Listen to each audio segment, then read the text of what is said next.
Okay, so today I'm going to talk a little bit about how I do the setup that I do for a three-part stencil.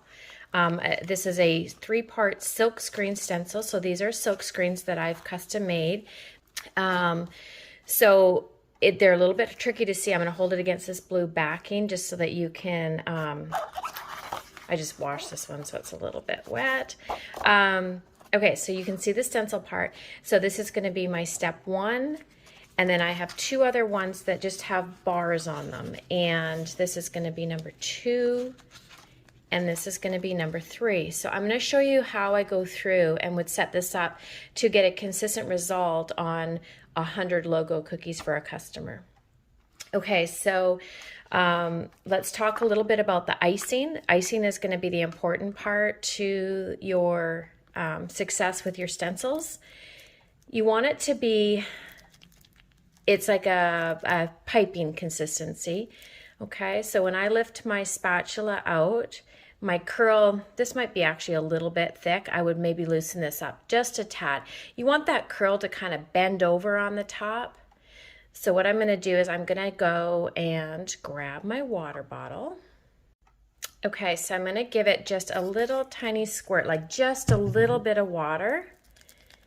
Give it another little stir. Okay, so I just want that curl to just be folding over on the top there. So this to me would be about right. If it gets too runny, then what'll happen is that when you silk screen, it'll go underneath of your design and you'll see the spread on your cookie. Okay, so I recommend when you start out that you bake maybe 6 extra cookies to play with until you can get the icing figured out. Okay, so that's where I'm at with that. I'm going to go and get that into a bag. With this design, I'm using 3 different colors of blue.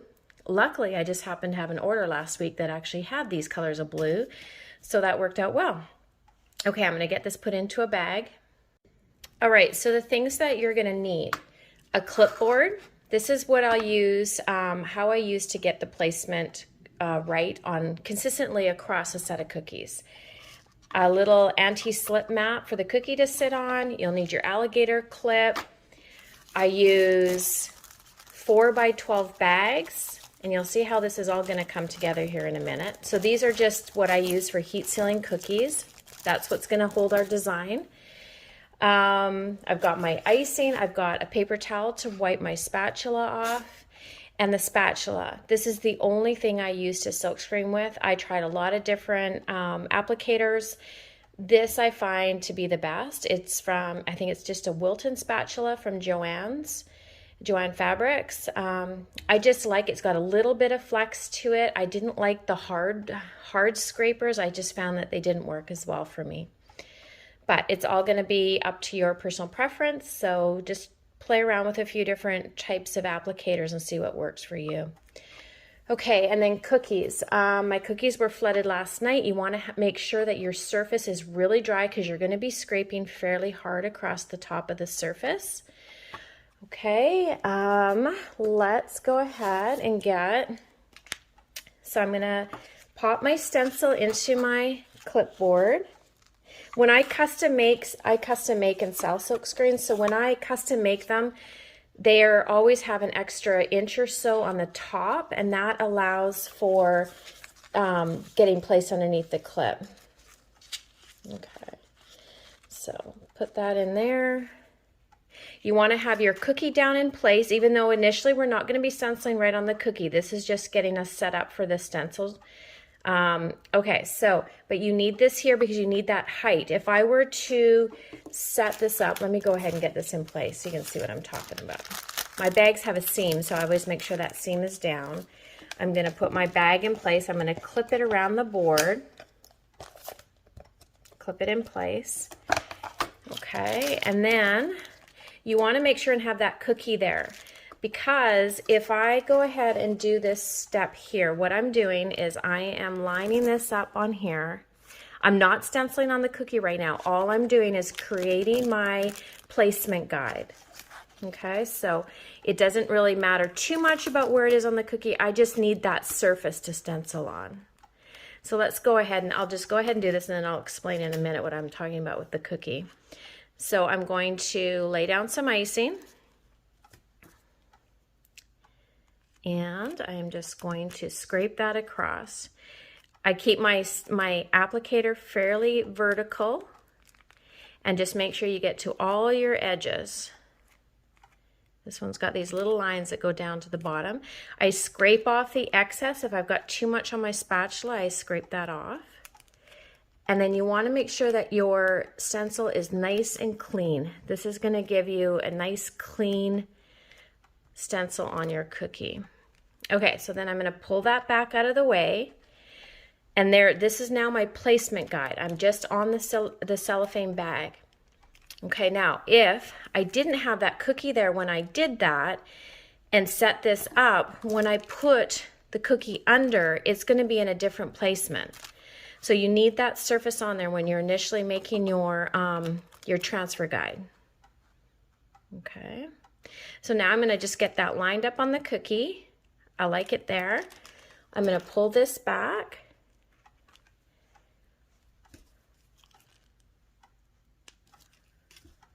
Squeeze some icing, and now I'm doing it right on the cookie. Okay, make sure I get all the edges. Scrape nice and clean.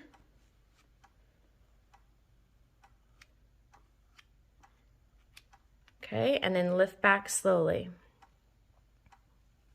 All right, now if the icing was too thick, I'm going to do another one as well. If the icing was too thick, it would pull up off the cookie. So I'm going to use my little guide. I get it centered on the cookie where I wanted it. And just repeat. So I'm going to go through, and if I was doing a large order of these, I'm going to just wipe off my spatula so I've got a clean edge. I would go through and I would do, say, all 100 of these at one time. I would do all of step 1. And then I would go back and do all of step 2, and then go back and do all of step 3.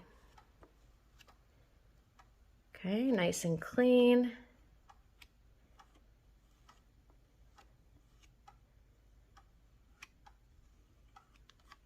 And lift up slowly. All right, I'm going to do a few of them. I'll do one more. So place it. Get it lined up where you want it. Sometimes you can use that little bit of extra, the icing that's on there, but you just have to be careful because it can get kind of dried out and gummy, and then it kind of messes up your stencil. So now you can do quite a few. I love doing this versus airbrush, because airbrush, you find you have to clean your stencil maybe every 4 to 6 cookies. With the icing, you should be able to do at least a dozen or more cookies. I've done up to 30 cookies before I've had to wash my stencil. And you can tell when you need to wash your stencil. So I'm just trying to get this all off. Because your design will start to look fuzzy around the edges. It won't be as crisp. I mean, you can see on that, like it's pretty crisp. What'll happen is it'll start getting fuzzy and just a little messy looking. So then you know it's time to clean your stencil. So then I just take it to the sink, run it under hot water, rinse it off really good. I open up a big flat tea towel. I put the stencil down, fold the tea towel over top, and just kind of dab it. I don't really rub it too hard, and it'll dry really quickly. You might take 2 minutes to clean your stencil, and you'll be back at work. Okay, so now we're going to move on to step 2. So I'm going to grab my second stencil, which was these little bars. I'm going to take out this placement guide. Oh, let me talk about 2. Okay, so you've taken your stencil out, you've had to go and wash it, and now what? Now you've got this placement guide, but now your stencil's not going to be in the right spot. So what you can do is, let's say I went and washed this.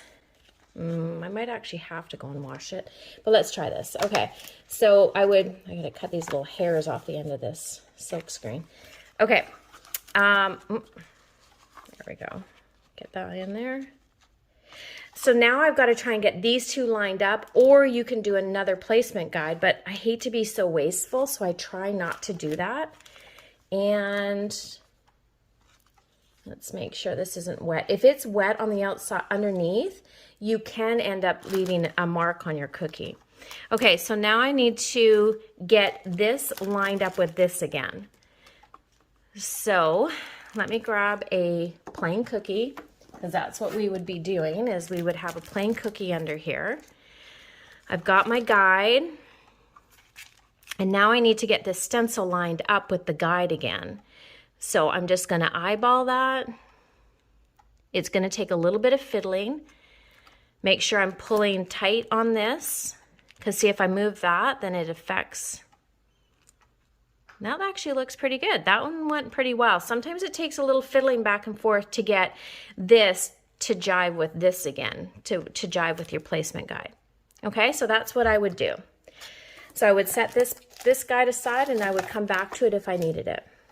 Okay, now we're going to move on to step number 2, which is this guy. Okay. Going to create another guide for these. This is a little bit of a trickier logo, just because I've got these 3 bars that have to line up.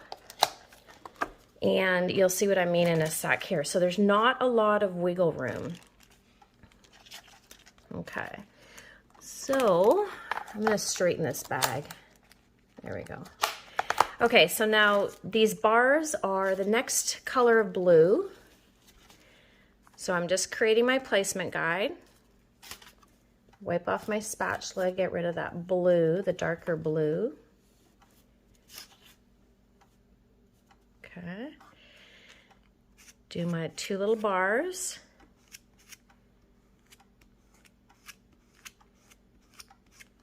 Okay.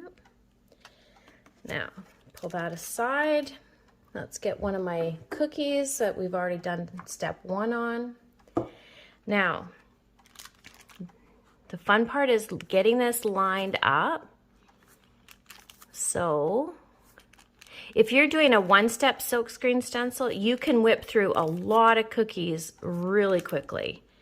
I've done 300 cookie orders for logos, like for customers, and it's been a dream to just whip through them in silkscreen. So this looks fairly good. Let's see what this looks like when I pull this down. Yeah, and for some reason, oh, I see. Okay, so I didn't have this pulled tight when I did my placement guide, and so I'm off. I don't know if you can see that, but I'm off a little bit. So what I'm gonna do, because it's the first one and I can still see, your stencil will get really messy and it gets harder to see. Plus, if you've been stenciling, there'll be icing on the backside, and you can't really be sliding your cookie around because you could leave a mess on your cookie. So because it's the first one, I'm going to move that. I'm going to actually eyeball it and get it into place, but I would have to go back and adjust my guide. Okay, so let's get this on the cookie.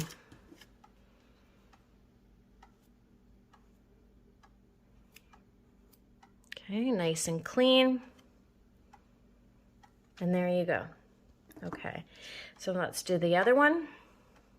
I should try and fix my guide, but we'll just wing it here. I don't recommend doing this. I would actually go back and fix that, because it is going to get harder and harder to see where you want to place these. Okay.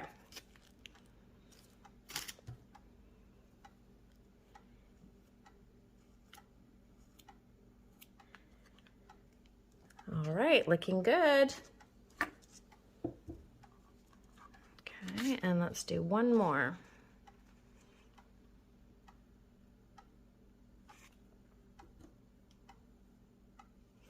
I had enough icing, so I didn't have to scrape any more icing on or put any more icing on. All right. One last step to do. So another placement guide. Let's see if we can get that one lined up a little better.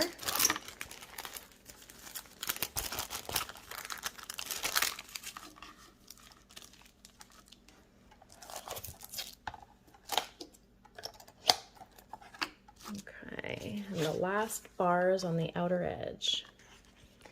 So let me see which cookie. You gotta make sure that they are dry. They dry like really quickly just because it's such a fine little smear of icing that you're putting on there.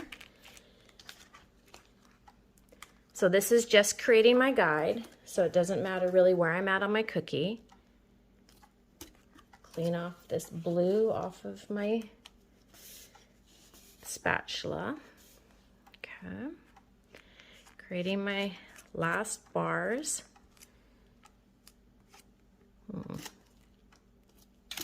This blue might be a little bit too thick.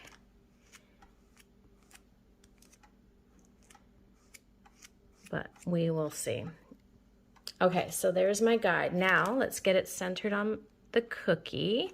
Yeah, see, it wasn't quite dry and I've lifted off that. So now what's going to happen is that is going to create, I'm going to wipe that off the back of that stencil. And I got some on the front of the stencil. All things not to do. Okay, let's see if we can get this lined up.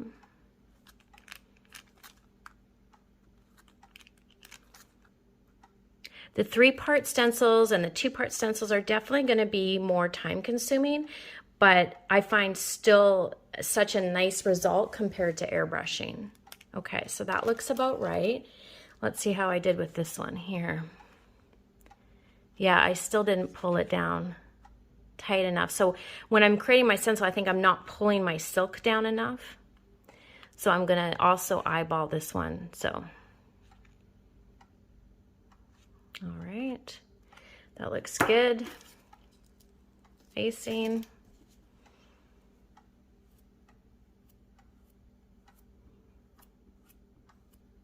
Nice and clean. And slowly lift up.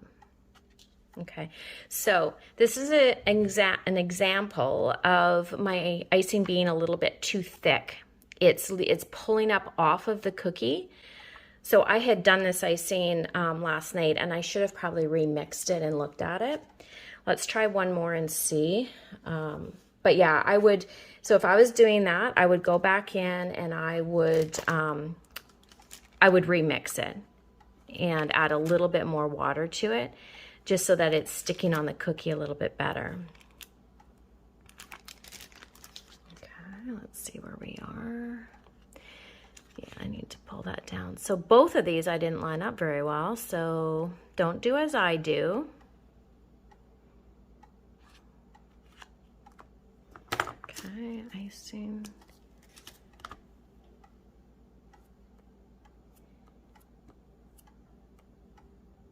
So I'm just going to try and scrape it a little bit harder onto the cookie. And then I'm just going to try and lift up really slow and see what happens. Yeah, so that icing is definitely too thick. So there you go. Good learning lesson. You can tell. This is how you can tell. You can see how it's pulled up off the cookie. Okay, so that's how you do a 3-part silkscreen stencil. And like I said, it goes fairly quickly. So you would be able to whip through, say, 100 of the cookies with your step 1, go back, do your step 2, and go back and do your step 3. And once you get in a rhythm, you can knock out a fair amount of cookies in a pretty short period of time. All right, so I hope that was helpful for you. There you go. That's how we do it. I just got my clipboard at Target. It was just a random clipboard I found. Like I said, the bags I can link. I just get mine off clear bags. You can get cellophane bags off Amazon. I can put some links in the video. The cookie cutter is one of mine. I have a 3D printer shop and I sell cookie cutters. So this is my sweet tea plaque cutter. It's a great one for a lot of different things. It's come in really handy. And I will link my cutter shop also in the description. All right. Thank you.